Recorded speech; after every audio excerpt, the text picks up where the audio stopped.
Es ist leider schon der letzte Gaming News Podcast von diesem Jahr, Episode 68 von Buffgrade Loot. Das mal mit dem Cyril und mit mir, der Steffi. Hallo miteinander. Hallo. Und wir haben natürlich auch jetzt dieses Jahr, also in der letzten Episode von diesem Jahr noch spannende Themen für euch dabei.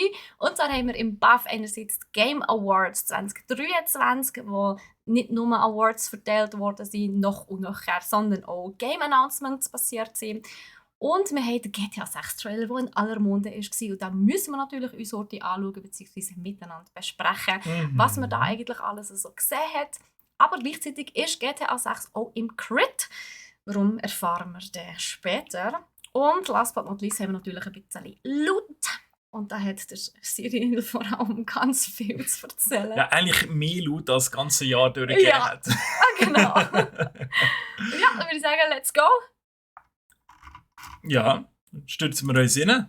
Game Awards. Genau, es haben Game Awards stattgefunden in der Nacht auf den 8. Dezember. Also letzte Woche, ein paar Tage ist es schon her. Der Stream hat total über 6 Stunden gedauert.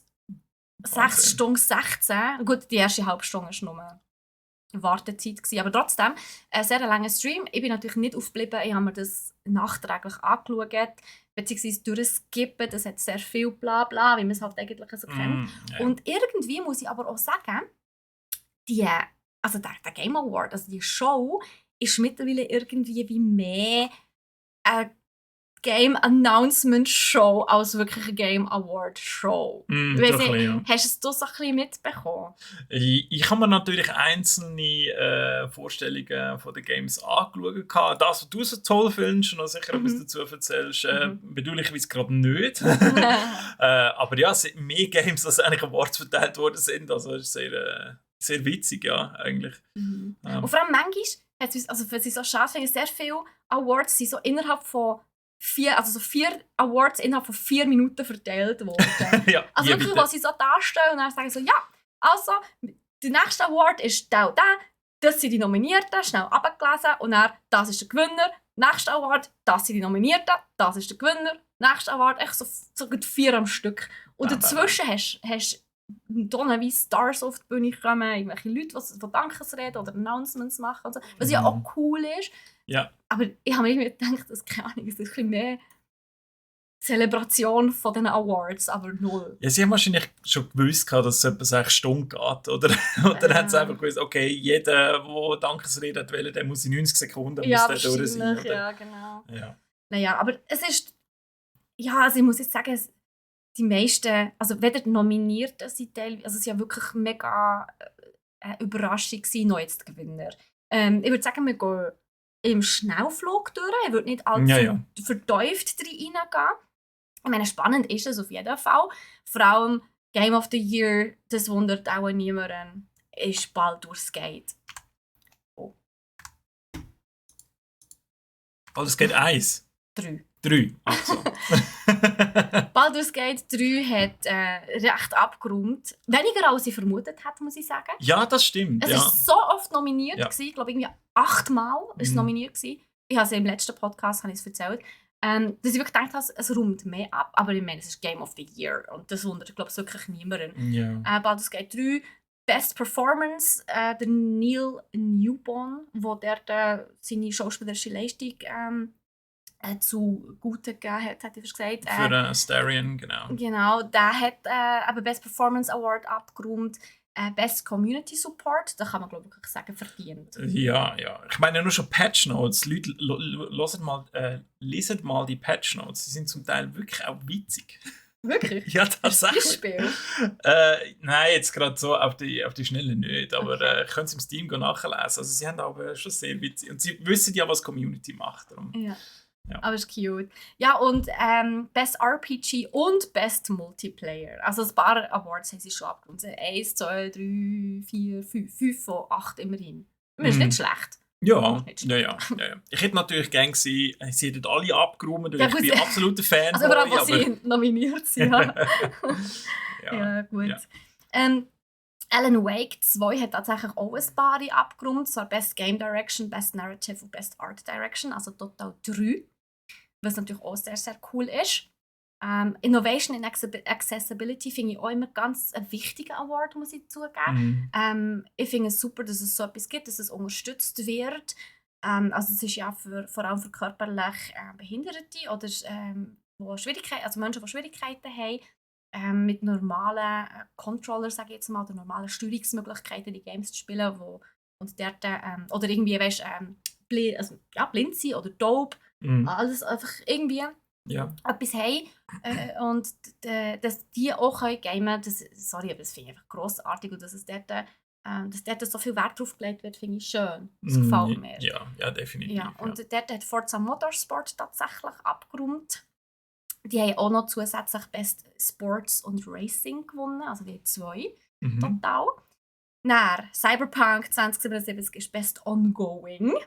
Ich meine, Ongoing haben wir zwar ein paar gehabt, aber also wo verdient nominiert waren. Ja. Cyberpunk, ich muss einfach sagen, ich bin so weg vom Fenster, als ich das dann an Day One gespielt habe und so enttäuscht wurde irgendwie, was so buggy war und ich 5-mal den gleichen Nebensatz von 5 verschiedenen Personen an 5 verschiedenen Orten gehört habe, das hat mir einfach so abgelöscht. Ja, ich glaube, darum haben es wirklich viele dann schnell in die Ecke geschmissen. Ich habe mir lustigerweise letzte Woche habe ich mir das gekauft. Und dann ist ja auch gerade noch 2.1 rausgekommen. Also was ich seitdem her da hatte, ist natürlich krass gewesen. Auch schon Performance, bis jetzt habe ich nichts bemerkt, dass irgendetwas buggy war. Aber ich bin ja noch ganz am Anfang. Also wahrscheinlich verdient, wer weiß. Best Action Game ist Armored Core 4, Fires of Rubicon. Und ich bin so da gehockt, so, was? Noch nie gehört. Hast du schon mal von diesem Game gehört? Armored Core? Ja! Oh ja. Wirklich? Ja, sicher. Das gibt es schon seit keine Jahrzehnten. Ja, aber es ist der 4. Teil. Aber ich bin wirklich da gehockt. Der 6. Sogar? Der 6. Teil, ja, absolut. Oh. Okay. Also es hat natürlich so eine krasse Community dort, wo das einfach auch feiert, das Game. Und ich glaube, die haben wahrscheinlich alle gewotet, oder? Ja, das kann sehr gut sein. Da merkt man natürlich, wie wichtig eine gute, starke Community ist. Ja. Das ist ja so, genau. Dann Best Action Adventure ist Zelda Tears of the Kingdom. Kennst du das, Steffi? Hey, ich habe es zum ersten Mal gehört. Nein, also ich muss natürlich sagen, klar, aber also das Jahr war es schwierig. Es waren wahnsinnig viele gute Nominierte gewesen. Und da war es wirklich nicht einfach gewesen, denke ich mal, dort einen Award zu verteilen und fair zu bleiben, hätte ich fast gesagt. Manchmal würde es mich interessieren, was da wirklich so die Kriterien dahinter sind. Also wirklich so die ganz klar definierten Kriterien. Vielleicht würde es sogar irgendwo stehen, aber ich bin jetzt nie wirklich so schauen. Genau, aber ja, Best Action Adventure Zelda Tears of the Kingdom habe ich natürlich sehr gefreut. Das ist schon so. Genau, Best Fighter Game ist Street Fighter 6. Ja. Ich meine, Mortal Kombat und so ist schon auch. Ja, also ich meine, bei den Grossen gibt es glaube ich nur noch Street Fighter, Mortal Kombat und Tekken. Und Tekken ist schon lange hinten runter. Es gibt schon noch ein bisschen mehr, aber es ist... Das ist noch die Anime-Fighters und so. Calibur kenne ich noch. Und ich weiß auch nicht. Was haben sie noch sonst noch drauf gehabt? Sehen wir das noch jetzt? Action. Adventure. Ja. RPG. Ja, gut, einen Weg. Aber Street Fighter 6 sicher. Pocket Bravery. Nickelodeon All-Star Brawl 2 und God of Rock. Ja. Genau, das wäre noch gewesen. Aber ja, Nintendo hat noch 2 weitere Awards abgegriffen, und zwar Best Family mit Super Mario Bros. Wonder. Das war auch nicht so eine mega Überraschung gewesen. Und Best Sim bzw. Strategy mit Pikmin 4, was natürlich cute ist. Best Adaptation, also vor allem, was darum geht, das Game ist in ein anderes Medium transformiert worden, aber zum Beispiel ein Film. Dort hat The Last of Us gewonnen und dort muss ich sagen, ich glaube, wirklich verdient. Ja, das ist ja gefeiert worden von allen. Von dem her, ich meine, alles, was momentan der Pedro Pascal anlängt, wird ja sowieso zu Gold. Also. Aha. So ist das auch so. Gut. Und tatsächlich Players Voice, ja, wie könnte es so anders sein? Also wirklich Community Award eigentlich, Baldur's Gate 3. Ja. Ja, verdient definitiv. Ja, also so viel, wie ich über Baldur's Gate gehört habe, muss ich wirklich sagen, ja, auch wirklich fair enough. Fair enough. Yes. Genau. Ja. Hast du die Game of the Year Awards gesehen, wo der Sven auch mit der Rüstung auf der Bühne ist? Ja, das also ich habe finde das gesehen. toll. Ich glaube, der schlaft auch mit der. Ich finde es auch, es ist Dedication. Ich liebe das. Wirklich. Das angenommen. Das ist Dedication. Genau so sollte es sein. Ja. Yes. Aber ja, eben, ich finde es so summa summarum ist jetzt nicht sehr überraschend von den Awards her. Ich finde aber auch, ehrlich gesagt, eben, der Abend, die Awardshow ist fast interessanter mittlerweile wegen den neuen Announcements, die man bekommen hat bezüglich der Games, also die neuen Games, aber wo wirklich World-Premieren, die vorgestellt worden sind, aber eben auch so gewisse News zu Games, die schon länger announced waren. Ja. Wie zum Beispiel Skull and Bones. Zum Beispiel. Genau, aber es ist, also ich will nicht mega fest ins Detail gehen. Ich habe mir ein paar notiert, was sind das, etwa 20, würde ich sagen, vielleicht 15, 20 Titel. Sicher. Ich will nicht alt, also ich gehe nicht auf jeden mega ein, darum schnell Ohrenspitzen. Das eine oder andere könnte für euch wirklich auch dabei sein, wo ihr sagt, so, oh, da muss ich das Auge drauf werfen, beziehungsweise da muss ich die Ohren offen behalten, wenn das dann rauskommt. Also das erste, wo auch gerade vorgestellt worden ist Brothers, A Tale of Two Sons Remake. Ich weiß nicht, hast du das gespielt? Nein, ist schon so lange auf meiner Wunschliste. Ja. Game, yes. Und ich habe es eben auch nie gespielt. Und jetzt kommt das Remake raus, und zwar schon am 28. Februar. Also schon gleich. Ja. Dann würde es sich wahrscheinlich noch lohnen, dann eher aufs Remake zu warten. Oder? Ja, ich denke. Schmeiße ich das aus der Wunschliste bei mir. Voll. Dann ist announced worden ein Crossover zwischen 2 Angelgames. Oh mein Gott, das habe ich gar nicht mitbekommen. Und zwar Dave the Diver mit Dredge. Oh, wie gut! Ja, Dave the Diver und Dredge haben ein Crossover, das announced worden ist. Ich glaube, das ist sogar schon verfügbar, wenn ich es recht im Kopf habe, bin ich nicht sicher. Und dann etwas, was auch viel wird freuen, vor allem PlayStation-Spieler, God of War Ragnarök bekommt ein gratis DLC über. Valhalla heisst es, und es kommt schon am 12. Dezember. Also alle, die jetzt im Stream dabei sind, morgen. Alle, die den Podcast hören, oder das VID vor allem, das VOD, ja, heute. Oder ist schon durch. Also beziehungsweise könnt ihr schon abladen. Das ist natürlich auch geil. Es ist gratis. Cool, wenn kommst du heutzutage schon mal ein gratis DLC über. Das ist selten geworden. Und ich finde es verdammt geil. Ich feiere es mega. Ja. Ja, ich freue mich richtig für God of War Fans, wo God of War Fans sind etwa ein bisschen wie die Baldur's Gate Fans. Sind wir ehrlich? Die sind hardcore, Mann. Ja, definitiv. Die sind so richtig deep in der Lore. Ja, voll fix. Ja. Genau. Dann ist ein Prince of Persia Story Trailer gekommen, plus das Announcement, dass am 11. Januar eine gratis Demo spielbar wird sein. Genau. Am 18. Es ist ein Freitag auf jeden Fall, kommt ja der Prince of Persia fix raus. Also dann wird es gelauncht. Genau. Also kann man vorher noch ein bisschen vorher, genau, kann man circa eine Woche, glaube ich, 7-8 Tage sind es, glaube ich, vorher kann man das Game anspielen. Gratis. Ja, Demo finde ich auch immer cool. Ich habe gerne Demos. Genau. Dann ist etwas mit Fortnite announced worden. Und ich habe den Trailer gesehen und dachte so, yes, es sieht so lustig aus. Ja. Lego Fortnite. Aber ich finde, es hat nichts mit Fortnite zu tun, außer die Manzgöckeli. Ja, aber es sieht geil aus. Du musst den Trailer schauen. Ich habe ihn geschaut. Aber es sieht geil aus, nicht? Ich muss es zocken. Unbedingt. Es ist Lego.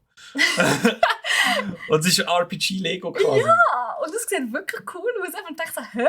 Was ist das? Und dann irgendwann, es erinnert mich ein bisschen an Fortnite, aber es kann doch nicht Fortnite sein, aber muss nicht Fortnite. Ja, ich weiß auch nicht. Ich glaube einfach wegen Fortnite macht alles, Mann. Ich glaube, es ist wegen der Welt. Ich habe mich noch kurz ein bisschen eingelesen. Und sie werden die Welten übernehmen, die in Fortnite drin sind.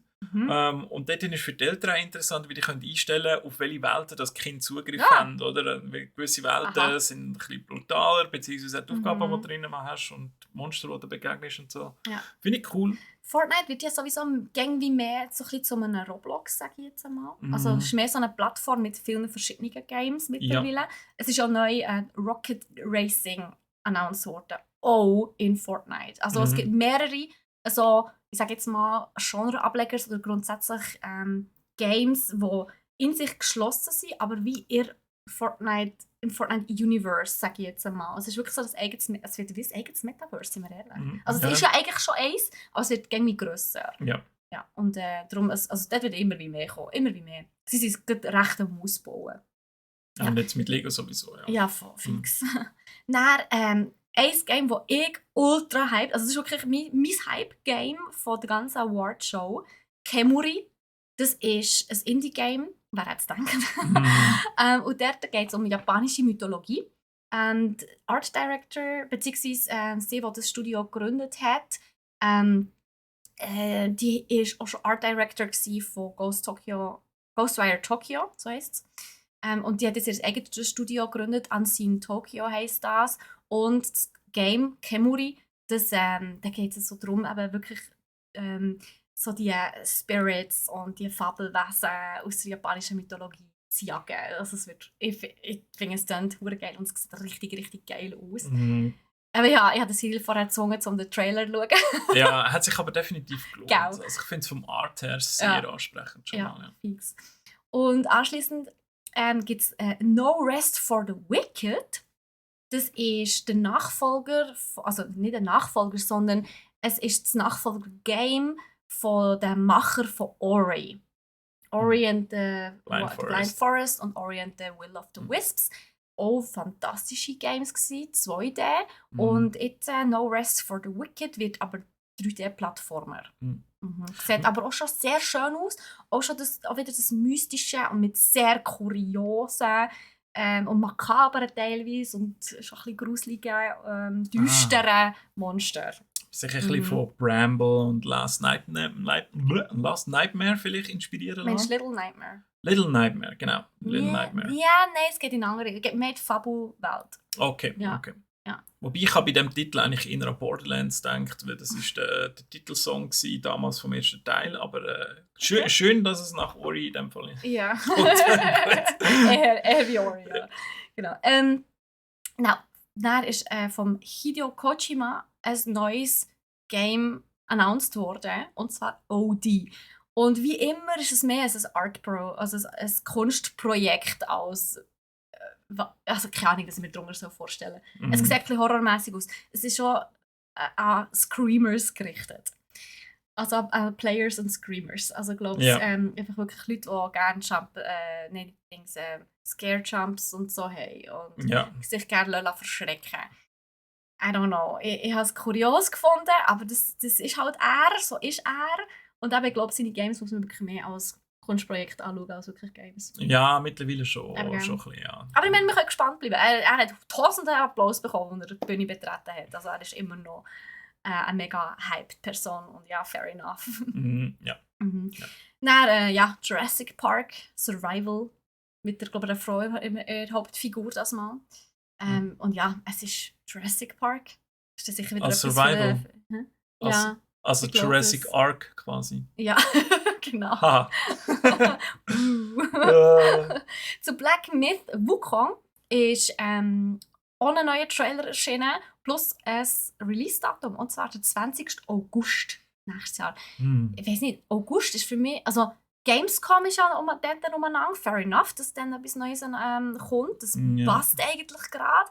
Aber sonst ist es so sehr im Sommer drin, nicht? Es erstaunt mich, dass es so im Sommer kommt, das neues Game. Ja, vielleicht haben sie bevor allenfalls noch ein Elden Ring Expansion kommt. Oder sonst die grossen Announcements, das kann sehr gut sein. Aber Black Myth Wukong ist auf jeden Fall auch etwas, wo ich echt gespannt bin darauf. Ja. Aber es ist auch wieder mit diesen mythologischen Figuren. Also es geht ja eigentlich, es ist ja inspiriert von die Reise nach Westen, also Monkey King. Und von der Grafik her, es sieht einfach Bombe aus, Mann. Es sieht so genial aus. Und wie wirklich, und das ist dort, auf den freue ich mich enorm. Dann kommt Suicide Squad Kill the Justice League. Das kommt schon am 2. Februar. Dort ist etwas announced worden. Genau. Und dann ein Game, das ich auch sehr interessant gefunden habe, Banishers Ghost of New Eden. Das kommt am 13. Februar. Vorher noch nie gehört, muss ich ehrlich gesagt so sagen. Also, aber es hat noch so spannend dort. Dann ein afrikanisches Jump'n'Run, also von einem afrikanischen Studio, oder wow. Der Afrikaner ist. Und eben seine Kultur in das Jump'n'Run hat einfließen. Ich finde, es sieht mega geil aus. Und seien wir ehrlich, die Leute im Chat sind so abgegangen, weil sie unbedingt einen Skill-Song sehen. Das ist der Nachfolger von Hollow Knight. Ja. Und das ist ja vor etwa 5 Jahren announced worden. Und da hat man nie mehr wirklich... Also ja, ich glaube, vor 2 Jahren hat man etwas davon gehört, aber es wird einfach stillgeschwiegen irgendwie. Also man hört nichts mehr von denen. Ja. Und ich glaube, also gut, Hollow Knight ist natürlich, also beziehungsweise Silksong ist natürlich sehr schwierig von der Mechanik her, ist es ein schwieriges Game. Aber wenigstens als Jump'n'Run, schaut doch mal bei Zauin, also ZAU. Wo ich persönlich habe gefunden, es sieht echt schön aus und mit der afrikanischen, auch wieder ein bisschen Mythologie. Ja. Mit der mit der spannenden, ich sage jetzt mal, Architektur, die sie haben, oder die anderen Grafikstile, finde ich halt immer sehr, sehr interessant. Das gefällt mir. Ja, und einfach ein bisschen Kultur ja, mega, ich liebe das. Ja, voll. Und darum schaut doch dort mal vorbei. Genau. Dann gibt es ein neues Game von den Macher von Life is Strange, also von dieser Serie. Und zwar Lost Records. Und das spielt, der erste Teil spielt so 1995, wo sie so Teenies waren. Okay. Ja, also so ein bisschen nostalgisch. Ja. Und dann gibt es so einen Cut in die Gegenwart. Aber anscheinend ist irgendwie eben so ein Record, also irgendeine Aufnahme, ist vorgekommen, wo anscheinend recht etwas aufwirbelt. Und es wird sicher wieder wie live, also so typische Life is Strange Manier. Es wird vielleicht wieder so ein bisschen übernatürlich. Ja, und dann weird stuff is happening. Ja, oder? Es hat mich ein bisschen vom Trailer an Stranger Things erinnert. Spannend, ja. Von dem her kann es echt cool werden. Genau. Dann Skull and Bones, Leute. Wir alle warten doch so lange schon auf das Game. Es ist 6 Mal gefühlt verschoben worden. Und jetzt ist endlich ein Announcement-Dings gekommen. Also es hat einen 10-minütigen Gameplay-Trailer gegeben, plus ein Release-Datum. Und jetzt habe ich mir das nicht aufgeschrieben. Jetzt weiss ich nicht mehr auswendig, wenn das ist. Ich glaube am 16. Februar. Okay, also nicht zu weit weg, dass man da noch könnte in Bälde sich in See stürzen. 16. Februar, genau. Fantastisch. Dein Brain, Steffi. Ja, weil wir es nicht aufgeschrieben haben. Ja, ich habe vorhin den Dings drin gehabt, den Trailer. Egal, auf jeden Fall, yes. Wir alle warten schon so lange drauf, dass wir es schon fast abgeschrieben haben. Aber es kommt. Wir können in See stechen, wir können Piraten spielen, wir können Schiffli, also was heisst Schiffli? Wir können Schiffe bauen und andere Schiffe kentern und Seeschlachten ausführen und uns betrinken und Seemannslieder singen. Also Sea of Thieves in einer anderen Grafik. Und zwar in einer sehr, sehr, sehr realistischen Grafik. Aber es ist auch wieder ein Grafikknüller. Das ist krass. Ja. Ich hoffe einfach, ich meine, das hat man ja aus vorherigen Open Betas schon so ein bisschen mitbekommen, dass vom Gameplay eher so ein bisschen semi-genial war, wo irgendwie, glaube ich, sehr viele Seeschlachten automatisch durchgeführt worden sind. Oder Inselplünderungen oder so. Ja. Und das ist natürlich weird. Ich meine, nein, hallo, wenn ich Pirat spielen will, dann will ich alles selber machen. Natürlich. Dann will ich selber entscheiden, wie skrupellos ich sein will. Sicher, ja. Das macht ja den Spass aus. Ja, oder? Alles andere ist Sailing. Ja. Du kannst ja gerade Assassin's Creed Black Flag spielen oder so. Ja, oder? Genau. Ja. Oder Wind Waker. noch ein besser Vergleich. Ja, ich liebe den Map rumtucken. Genau. Aber da auf jeden Fall, hey, schreibt euch in die Ohren, 16. Februar, Skull and Bones. Finally, es ist da, wir können Piraten spielen. Und ich habe endlich meine One Piece Fantasie ausleben. Genau. Einmal auf Grand Line, ja. Yes, wunderbar. Dann kommt, also ein neues Game, das angekündigt worden ist Marvel Blade. Also ja, von dem Marvel Hero oder Anti-Hero Blade. Der Blade, ja. Ja, genau, der Blade. Dann Last Sentinel hat auch noch spannend ausgesehen. Kann ich auch nicht wirklich mehr dazu sagen. Es war, glaube ich, eine Weltpremiere. The First Descendant hat auch krass ausgesehen. Kann ich auch leider nicht mehr dazu sagen, aber hat auch geil ausgesehen. Vielleicht so Genre in der Vermutung? Hey, beides ist so Shooter und beides ist so, also jetzt beide Last Sentinel und First Descendant sind so ganz unterschiedliche Spiele, aber sie sind beides so mit Cyborgs, glaube ich, irgendwie. Okay. Und so ein bisschen, übernatürlich. Also das zweite, der First Descendant, ist eher ein bisschen übernatürlich als der Last Sentinel. Das ist ein bisschen düsterer, wo es halt so ein bisschen um Cyborgs und so geht und Kindsentführung und so. Oh wow, okay. Also es hat im Trailer so ausgesehen. Es ist gerade recht düster geworden, ja. Er hat gesagt, es ist düster, ja. Und die First Descendant geht eben, glaube ich, mehr darum, Götter töten oder so. Es hat auf mich so einen Eindruck gemacht. Irgendwie, ja. Ja, beliebtes Thema immer wieder. Ja, genau. Dann hat es etwas zu Fallout. Und ich kann nichts dazu sagen. Es hat auch einen Trailer zu Fallout. Also es war mehr ein Teaser gewesen. Es gibt nämlich wirklich noch absolut nichts dazu zu wissen. Nichts. Echt Fallout. Ja gut, das muss ja besser werden als das letzte, oder? Ich hoffe, es ist schwer, ja. Also das ist schwierig zum Untertreffen. Yes. Dann ein absolutes cozy Game. Also more cozy geht fast gar nicht. Palia. Gell? Du weißt, von was ich rede? Ja. Es ist wirklich so ein knuffiger Grafikstil. Ja. Es ist nicht Nintendo, es ist wirklich, ich glaube, ein Indie-Game. Ja, ich glaube, ich bin mir nicht sicher. Und da geht es einfach wirklich darum, seine eigenen Dörfli bauen, seine eigene seine Farm mit Gemüse und Schäfli und Tierli und züchten und Deko und einrichten. Und eben, also mehr cozy geht. Und es wird urherzig. Ja. Ich kann ja auch sehr gerne so cozy Games. Ja, es ist einfach mal kein Stress beim Gamen. Ja, nicht immer Zeitdruck, nicht immer müssen Leute ja. Okay. Abschießen. Ja. Dann, von dem Macher von No Man's Sky, übrigens auch ein Indie-Game, auch wieder ein Indie-Game, Light No Fire, und es sieht so geil aus. Es sieht fantastisch aus. Es hat, als ich den Trailer geschaut habe im Büro, sind plötzlich alle hinter mir gestanden.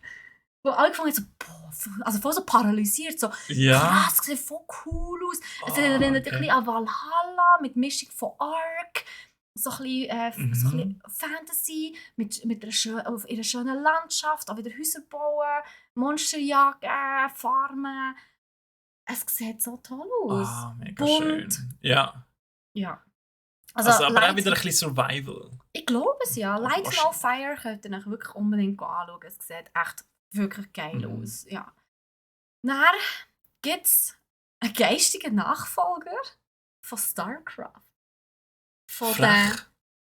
Nein, weißt du warum? Warum nicht? Wo die originally bei Activision Blizzard die Games gemacht haben, die sind jetzt dort.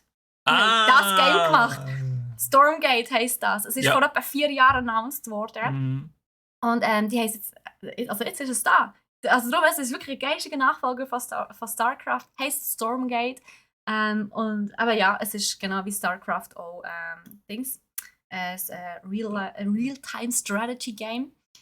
Und es ist, glaube ich, ja, also es gibt noch nicht wahnsinnig viel dazu zu sagen, aber es kann nur gut werden, weil es von den Original Heads of StarCraft ist. Ich meine, es steht und fällt mit der E-Sports-Community, oder? Ich meine, von dem lebt halt StarCraft, oder? True that, und jetzt das Stormgate wird können dort den Markt ein bisschen aufmischen und sich ein paar abzweigen von den Pro-Spielern. Ich glaube, das mit dem steht zum Pfanzen. Fix, ja. Dann ist ein neues Monster Hunter angekündigt worden, beziehungsweise eigentlich 2. Und zwar einerseits Monster Hunter Wilds. Also einfach so ein neues Monster Hunter. Und Monster Hunter Now. Aber das ist ein Mobile Game.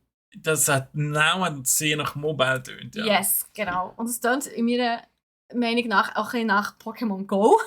Ich habe selber noch nicht reingeschaut, ich habe keine Ahnung, was es ist, aber könnte sein, irgendwie. Es ist, glaube ich, sogar schon verfügbar. Ja. Ich muss es mal anschauen. Monster Hunter Now. Für Mobile. Also alle, die gerne Monster Hunter haben, sicher etwas Spannendes.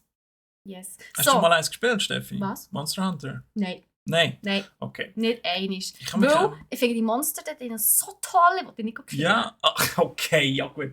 Ja, dann ist natürlich Monster Hunter ist natürlich völlig fair. Und dann will ich sagen, fahren, zähmen und züchten. Ja, also müsstest Monster Catcher sein. Monster Farm. Ich hätte gerne eine Monster Farm.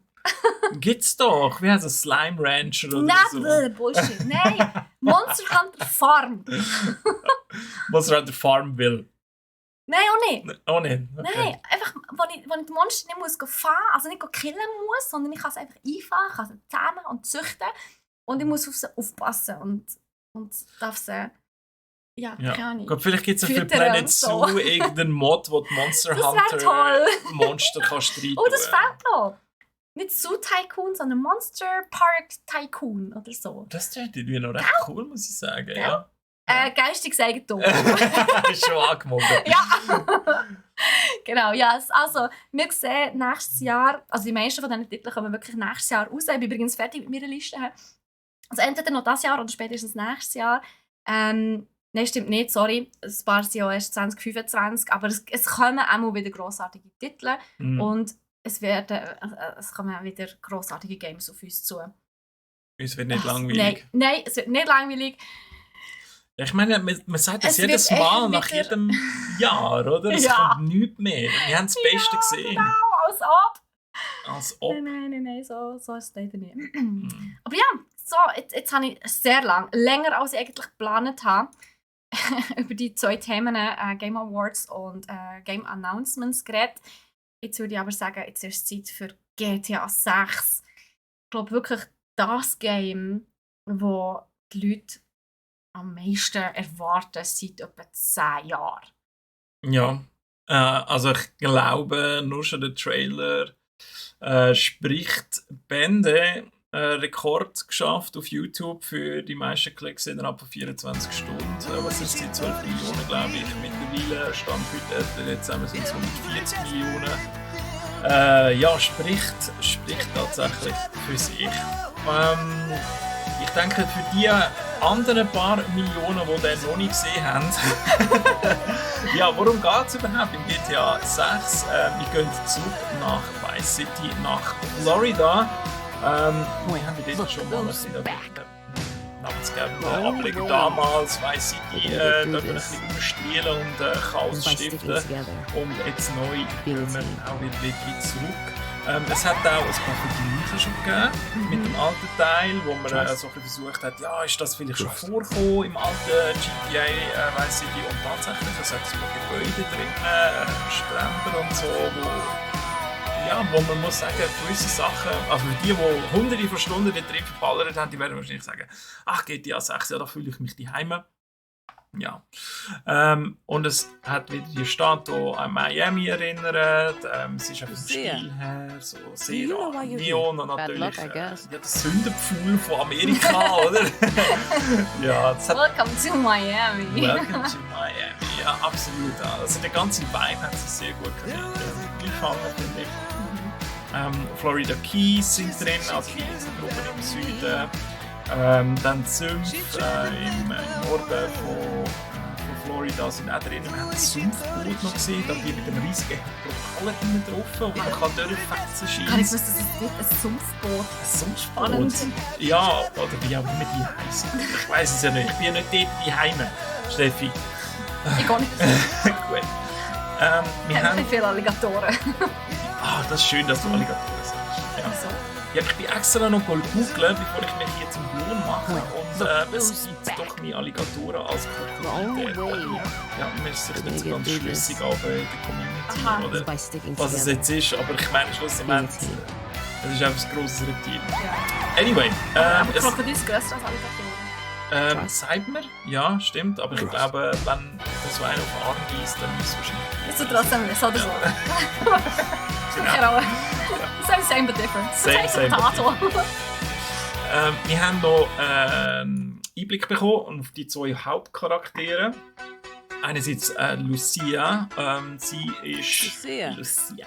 Ja genau, das muss man noch mit der Handbewegung natürlich machen und ein bisschen Schnippen dazu. Sie kommt direkt aus dem Knast, ist natürlich in der kriminellen Welt die Heime und hat einen Freund, der Jason. Ja, also man kann wirklich ein Bärli spielen. Also ist der auch im Knast gewesen, oder hast du es gemacht? Das ist jetzt eben die Frage, oder? Aber sie gehen auf jeden Fall wieder zusammen ein bisschen Unruhe stiften. Also er hat auch Das nenne ich mal ein Date. ja, kriminelle Adern. Also Bonnie und Clyde, so ein bisschen Miami-Style auf jeden Fall. Sollte man sich die Heime fühlen. Im Trailer selber auch sehr witzig. haben sie reale Ereignisse genommen, die so im Internet herumgeistert und viral gegangen sind. So der ältere Herr mit Frauen auf der Yacht, Wildhüter, die einen Alligator aus dem Pool holt, eine Frau, die auf einem Autodach hängt, also ihr Gesäßfleisch wackelt, oder wie man das eigentlich umschreiben will. Nach die Person, die an einer Tankstelle vorbeirennt, die Nachbarin mit 2 Hämmern in der Hand. Sind das Sachen, die in den News und so sind? Ja, genau, die sind dort überall durchgegangen und Rockstar hat natürlich sich das nicht nehmen lassen und wieder eine kleine Satire-Geschichte daraus gemacht und alle ein bisschen hochgenommen. Ich weiss auch nicht, ob du mal bist googeln, aber das ist einmal so ein Meme, das umgegangen ist. Oder Google Florida Man und dann dein Geburtsmonat und dein Geburtstag und dein Jahr. Das habe ich nie gemacht. Da kommt immer eine Headline von einem Florida Man, so irgendeinem Typ in Florida, der irgendetwas Krasses angestellt hat. Und die ganzen Headlines sind einfach wirklich weird. Da geht einfach alles dort. Das ist unglaublich. Also ich muss es mal machen. Macht es dir auch mal. Ja, schreibt doch uns mal, was bei euch rausgekommen ist an eurem Geburtstag. Man kann übrigens bei Spotify kommentieren. Das machst du auch in der Dann, ja, Nebenbeschäftigungen haben wir auch ein paar gesehen, nicht ganz so viel. Nacht- und Stripclubs natürlich sind wieder da. Ja, dass wir uns vergnügen können, hat natürlich auch für Diskussionen gesorgt. Ja, ist wieder zu sexistisch oder nicht? Steffi? Kein Kommentar. Kein Kommentar. Jeder soll machen, was er Ja. möchte. Ich finde aber schön, am Strand in einer der ersten Szenen hat man gesehen, dass vor allem Frauen, aber auch Männer natürlich verschiedene Körperformen haben. Das ist schön. Es ist wirklich alles abgebildet worden dort drauf. Nicht nur Supermodels. Ja. Das ist toll.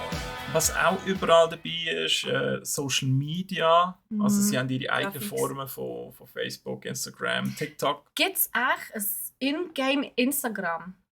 Ich wette mit dir, das gibt's, ja. In so einer Abwandlung? Ja. Ja. Würde mich nicht wundern, ja. Und sonst, falls noch ein GTA 6 Online-Part rauskommt, dann wird man das sicher dort irgendwie noch implementieren. Wer weiß. Oder man kann dann direkt aufs reale Social-Media-Konto posten, natürlich. Was haben wir sonst noch? Tennisplätze. Tennis, ich bin sehr gerne mit dem Kollegen Tennis spielen. Doch, es war recht lustig im GTA 5 Mal. Doch, es war gar nicht so schlecht gemacht, muss ich sagen. Aber ja. Natürlich Spannend. nur, wenn man sonst nichts mehr zu tun hat und alles in die Luft gerettet hat. Hast du alles in die Luft gejagt? Ja, das ist meistens so bei mir und GTA eine halbe Stunde rein, alles kaputt machen und dann habe ich es wieder gesehen. Aua! Ja. Okay. Wir haben auch noch Lowriders gesehen. Es gibt wahrscheinlich wieder Autotuning, möglicherweise Offroad-Rennen mit Monster Trucks, Bikes, Quads, alles Mögliche. Release ist 2025 für Xbox Series X und PS5. PC noch nicht offiziell angekündigt. Wird wahrscheinlich 2 Jahre später sein. Ja, wie immer. Ich kenne das Spiel, wie das läuft. Ja, aber nichtsdestotrotz, es ist nicht alles so gegangen mit dem Trailer und damit kommen wir zu Crit, ganz genau. Kritische Themen, die uns weniger Freude machen. Ja, und vor allem jetzt auch mal weniger Freude machen, wenn wir mit anderen zusammen ein bisschen gelitten haben, weil ja, der Trailer ist geleakt worden auf X, ehemals Twitter, wenn wir alle noch Twitter sagen.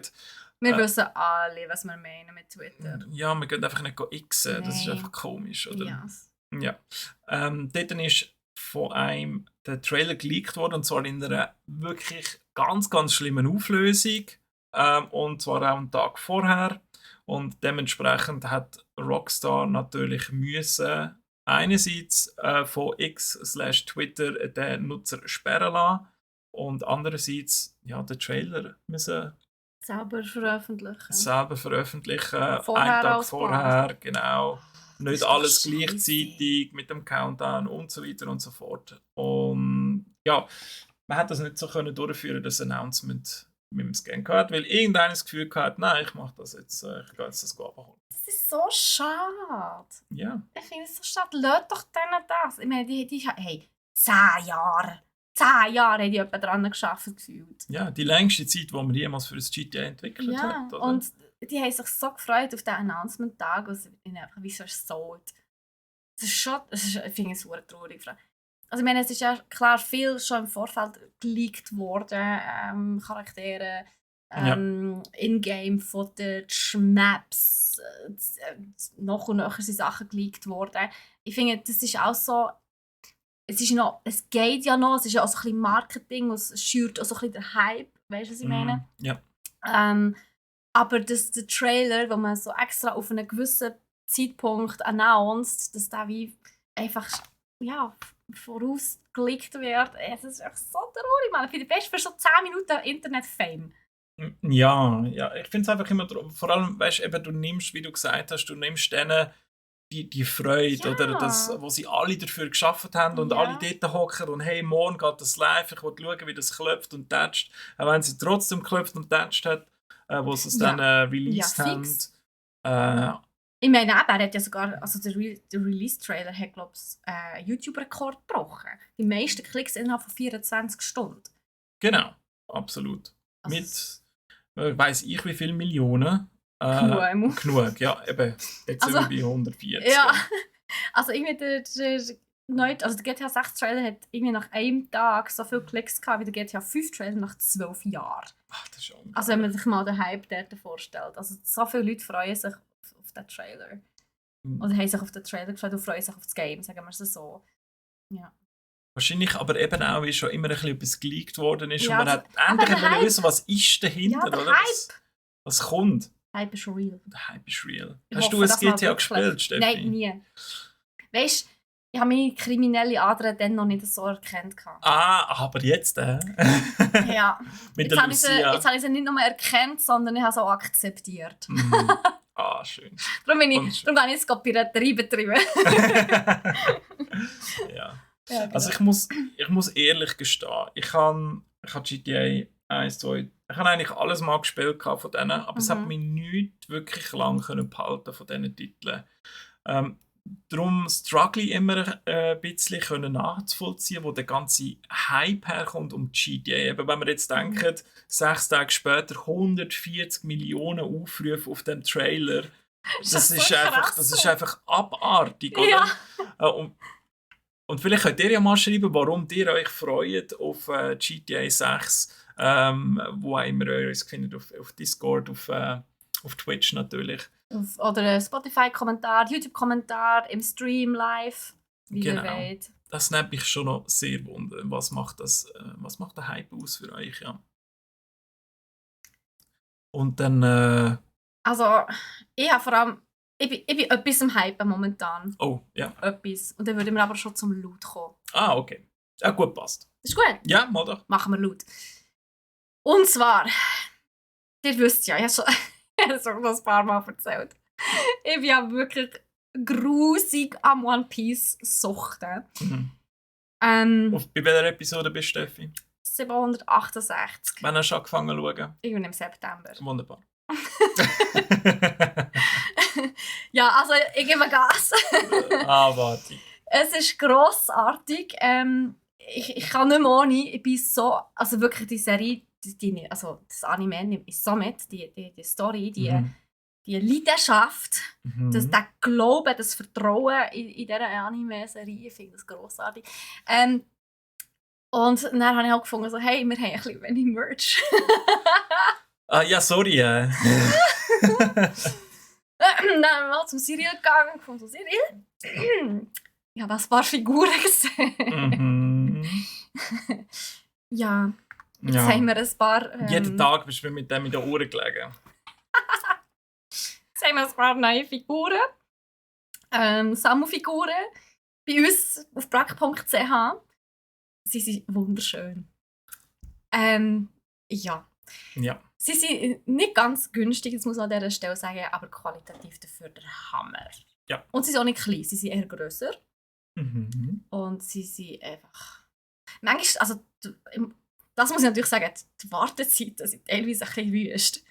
Also, März geht ja noch, April, aber Juni oder September, Dude! Ja, ich weiss halt auch nicht, was man sich da aber überlegt. Also ich meine, jetzt ist der Hype für alle. Achtung, übrigens, visible Spoiler für die Leute, die schauen würden. Entschuldigung. Zu der letzten Form vom Ruffy. Nicht nur. Und überhaupt. Ja. warum er das so viel später bringt, kann ich auch nicht ganz so nachvollziehen. Ich denke, es ist ein Lizenzding oder so. Auf der anderen Seite eben Bandai Tamashii Nation, so die eine Figur macht. Die sind ja auch, glaube ich, recht nahe Lizenzpartner von vielen so schonen Sachen. Oder die haben ja auch Dragon Ball, Naruto etc. Der andere Hersteller, wo wir noch haben, Mega House, wo auch sehr viel wunderschöne Statuen macht, die sich dann nicht bewegen lassen. Die von Tamashii Nation sind meistens bewegliche noch oder mit so swappable Parts. Die findest du nicht? Ja, ich will nicht mit Actionfiguren spielen. Ja, ich will sie herstellen und anhimmeln. Okay, gut. Die kann man dann nichts recht machen, oder? Doch, sicher. Jetzt habe ich das bestellt, was hast du wollen. Okay. Gib mir nicht einfach von etwas zufrieden. Ja. Nein, also ich habe natürlich mega viel Freude. Mhm. Und was ich natürlich viel besser finde, ist, im gleichen Atemzug, es sind nicht nur One-Piece-Figuren plötzlich bei uns im Shop gewesen, sondern auch noch von Naruto und von Attack on Titan und von Genshin Impact und von Sachen, die ich nicht kenne. Chainsaw Man. Das. Ja, genau. Keine Ahnung, was das ist. Eine riesige Hype-Serie. Wirklich? Ja, der Typ kann einfach aus seinem Kopf und aus seinen Armen 2 Kettensagen rauskommen lassen. Geil. Random. What the hell? Ja, es ist recht abgespaced, aber riesen Hype halt. Und das neue Schonen Ständchen am Anime-Himmel. Ja, okay. Ja gut. Ja, spannend. Ja, also die Figuren, aber sie sind nicht ganz günstig, muss man halt schon sagen an dieser Stelle, aber sie sehen richtig geil aus. Und ich bin immer noch am Überlegen, welche von den One-Piece-Figuren ich mir hole, ich weiss es noch nicht. Aber ich werde mir fix 1 oder 2 holen. Also wenn du meinen Umsatz stärken willst, würde ich dir empfehlen, alle? Nein. Nein? Okay, schade. Du kannst nicht mit Geld bestechen. Ja toll, dann muss ich dir das Geld geben, damit du dir Figur kaufst. Eben. Nein, ich kaufe es selber. Ja, nein, aber vom Budget her, ich glaube, wir haben ein bisschen, schon für alle etwas dabei. Natürlich sind die Actionfiguren ein bisschen günstiger wie die normalen Statuen, Figuren, Büsten. Ja, das ist ein bisschen für alle etwas dabei. Natürlich unterscheiden sie sich dann auch ein bisschen in der Größe. Und im Finish. Ja, nice. Kommt auf meine Wishlist, definitiv. Ja, aber, pack mal voll. Ja. Aber ich habe gehört, du hast dir etwas gekauft. Ja, ich habe mir recht viel gekauft, ja. Also am Schluss ist nachher alles zu etwas zusammengekommen. Es ist ein neuer PC, Steffi. Nach 10 Jahren, abgesehen von der Grafikkarte, die ist 1080 Ti rausgekommen, 6 Jahre, keine Ahnung. Habe ich meinen PC mal endlich ersetzt. Good for you. Ja, ich bin jetzt in der neuen Generation, bin ich jetzt endlich angekommen. Herzlich willkommen. Danke vielmals. Schön, bist du endlich eingetroffen. Ja, wirklich, es tut sehr gut. Mal einfach Games auf Max wieder können spielen. Und ich freue mich natürlich auch, die ersten Videos zu rendern. Und es geht nicht irgendwie 6 Stunden, sondern 20 Minuten oder so. 3 wahrscheinlich 3 Minuten sogar, okay, gut. Das macht extrem viel aus. Ah, ja, da freue ich mich so drauf. Vor allem, wenn dann ein Fehler also du hast 4K, wenn es 4K willst rendern, dann nein, nicht so abgespaced, bitte. Nein. Da geht es immer noch etwa 30 Minuten. Ja. Magic haben wir noch gekauft. Also Magic the Gathering Karten. Ixalan ist ja rausgekommen, also ist jetzt schon eine Weile für die Stores natürlich schon Ende November. Wir haben es letzte Woche bekommen, 2 Wochen später immer. Ich hatte ein bisschen Pech gehabt mit meinen Karten, aber ich finde Ixalan einfach vom Setting her, es ist so ein bisschen aztekisch, Indiana Jones mäßig, so Archäologen-Entdeckungs-Stuff drin. Und das hat einfach voll flashige Karten vom Artwork her. Und dann ist es gar nicht mal so schlimm, dass ich jetzt weiss, es hat wieder Karten natürlich in der Collectors Booster drin. Ich gehe für 1000 Stutz raus. Oder? Habe ich mir nicht gekauft. Aber hat Freude gemacht, ja. Das ist die Hauptsache. Also wenn ihr noch Ixalan wollt, wir haben immer noch Ixalan Display online und natürlich auch die Bundles. Gift-Bundle kommt jetzt auch noch gerade rein. Schön auf Weihnachten. Schön auf Weihnachten, ja. Schenkt doch euch eine liebste Magic-Karte. Einfach so, random.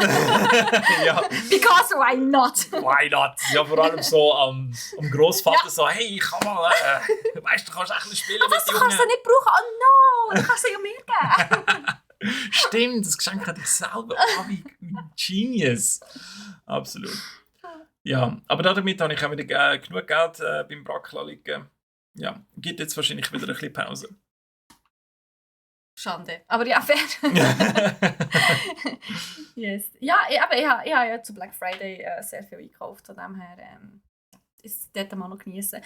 Ich kann wirklich sagen, ich habe, abgesehen von alltäglichen Sachen wie Essen, Teigwaren und so, Beef Jerky, Yeah. yes, habe ich in letzter Zeit nicht so wahnsinnig viel gekauft.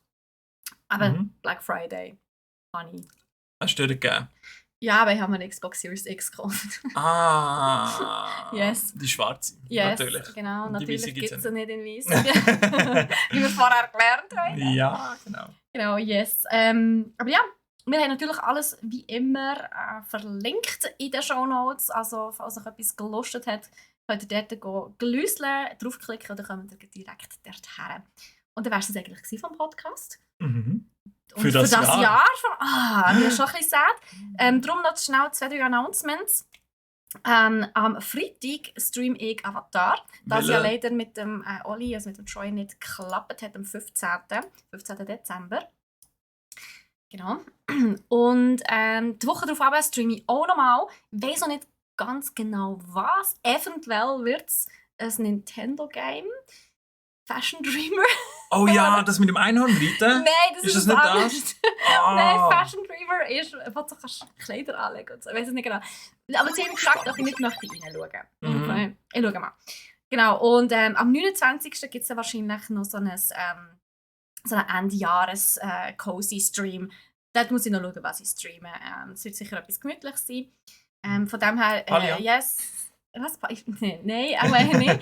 Aber also, so wie es aussieht, wenn nichts mehr dazwischen kommt, dann gibt es die nächsten 3 Wochen, am 15., am 22. und am 29. immer am Freitag noch einen Stream mit mir. Also jeweils Gaming. Genau. Und am Mittwoch, am 13. Dezember, also übermorgen für die im Stream sind, morgen für die den Podcast gerade schon am ersten Tag hören, gibt es einen neuen Troy's Tech Talk.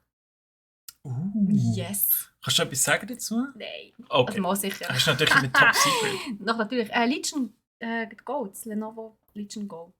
Das Handheld. Yes. Spannend. Yes. Ich bin ja auch auf dem Handheld-Trip ein bisschen angekommen mit dem Aya Neo. Da bin ich gespannt, was Lenovo in dem Fall liefert. Ja. Okay, ein kleines Announcement an dieser Stelle. Also, was heisst Announcement? Ein kleiner Leak an dieser Stelle. Ich habe mir sämtliche Handhelds ausbuchen lassen. Ich werde die alle testen und ich werde einen Vergleich machen. Wow! Yes. Da gibt es natürlich einen Blogbeitrag von dir, Steffi. Es gibt einen Ratgeber. Yes. Einen Ratgeber. Ja. Ja, es gibt ja recht viel mittlerweile. Ja, es gibt über 5, fix. Legion Go, Steam Deck, das Aya Neo, das Asus und das Razer Edge, glaube ich. Ja. Asus allein ist es. Genau. Yes, aber die 5. Da bist du versorgt. Ja. Ich bin definitiv versorgt. Ich weiss, was ich über Weihnachten und Neujahr mache. In dem Fall, arbeiten. Ja. Wunderbar. Genau. Yes, aber genau, so ein bisschen als Announcement und Vorschau. Und also ich vor allem würde mich sehr freuen, euch natürlich dort in den Streams zu sehen. Und dann wäre das eigentlich mit dem Podcast gewesen für das Jahr. Mega coole, geile Streams haben wir gehabt. Podcast-Streams, finde ich. Ja, ich weiß nicht, ich bin noch bei 3 dabei gewesen. Ja, aber... es muss schon sein. Nein, ja, das natürlich also so ein bisschen als Rückschau, also wirklich, also wir haben jetzt ja gewechselt von einer Woche auf alle 2 Wochen. Ich finde, es passt ganz gut so. Wir haben jetzt durch den Sommer aufgrund von diversen Sachen nur einen Monat teilweise Stream gehabt, beziehungsweise Podcast gehabt. Aber so 2-mal in der Woche ist, glaube ich, wirklich das, was ich gerne weiter durchziehen würde. Also nächstes Jahr bleiben wir bei diesem Rhythmus. Yes. Ich hoffe, ihr freut euch genauso wie mir. Und dann würde ich sagen, das war es für das Jahr. Schöne Festtage und wir sehen und hören uns. Bis dann. Tschüss miteinander. Zusammen.